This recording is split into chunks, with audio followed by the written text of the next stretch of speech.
Yo, what's up, guys? Here's your Dome Marathon back again, and today I'm back with a very short but very honest Coros Pace 3 review. Yes, I'm finally ready to review this wonderful watch, which is absolutely topping the Coros Pace 2 because the Coros Pace 2 did not have any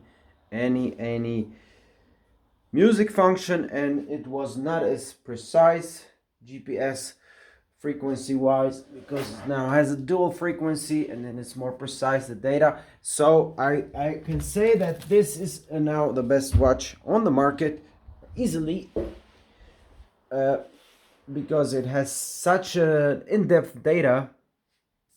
I have come to the conclusion, and I'm gonna definitely go with this watch because it's not only the lightest brand, but it's also very good. It gives you a very in-depth data.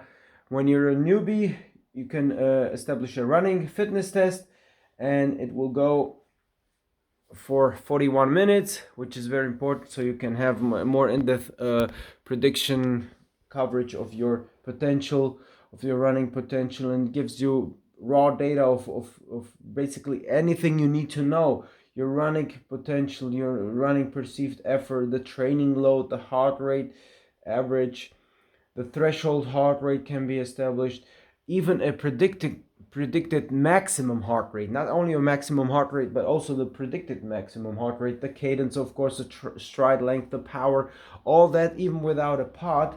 With the additional pod, you can, of course, also easily have the all the ground contact time and all that stuff you used to have in Garmin. I don't even want to go into detail because it's a lot. It's a lot. It's a lot, and it's a long list. However, it's very similar, but it's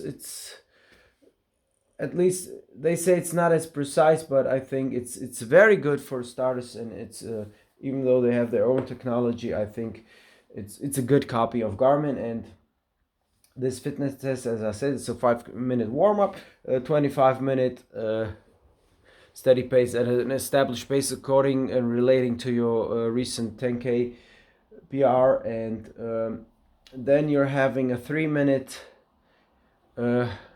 tempo time increase for a 3-minute period at a certain pace and time window, and then another 3 minutes at the limit in a certain time frame window, and then a 5-minute cool down, and then it's gonna establish your VO2 max and your predicted times, even at effort pace, similar to the Strava estimated time with regarding the considering the elevation, but in this case it's an effort pace, which, for example, in my case was 4:38 minutes per K, and the effort pace was 4:35, which is also good and motivating.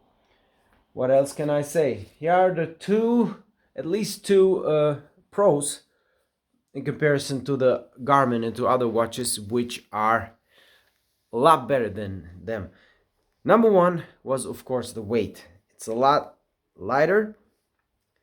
Number two is the arm strap. So you can now throw away the chest strap. They have an arm strap around your biceps, triceps, and I think it's a lot better. For me, maybe it's not good because it's still keffing here, and I will not buy myself that one. I'll go with the chest strap, but it's made by Coros, and it's compatible with all the other watches. So it's a huge advantage, and the big brands don't have it yet. At least as far as I know. I know another brand which has it, but not Garmin. And the third, yeah, there is another pro which is very, very important, and that is when you're running with music and you're running in the rain, all the big, expensive, platinum, big ass watches of Garmin had some sort of an interruption, losing the signal due to the rain while running with music. And this did not happen with the Coros Pace 3. I was running the Cyprus Marathon, and once in 20 years it was raining very heavily. Excuse me, there was rain 3 years ago, but usually on average it's once in 10 years or 20 years that it's raining during that marathon. So in 11 years it was only raining 2 times, so it's once per decade. However, it was not interrupted. The signal of the Bluetooth, in spite of the heavy downpouring rain, was not interrupted, and that's very interesting for such a light and small watch, because it's also very small, but the screen is big enough. You can also set 8 data fields, not only 6 or 4. I'm used to 4 because all I need to know is the current lap pace, the average pace, the distance, and the total running time, and that's it. Everything else is bonus. I don't need to see my heart rate. That's on another data page. It's not as important. In training, of course, I'm monitoring the current lap time and the heart rate, but in a race, I'm only looking at the heart rate after the race because I don't need to focus on that. It's just unimportant. You need to analyze that later. So I have to go. My watch is beeping.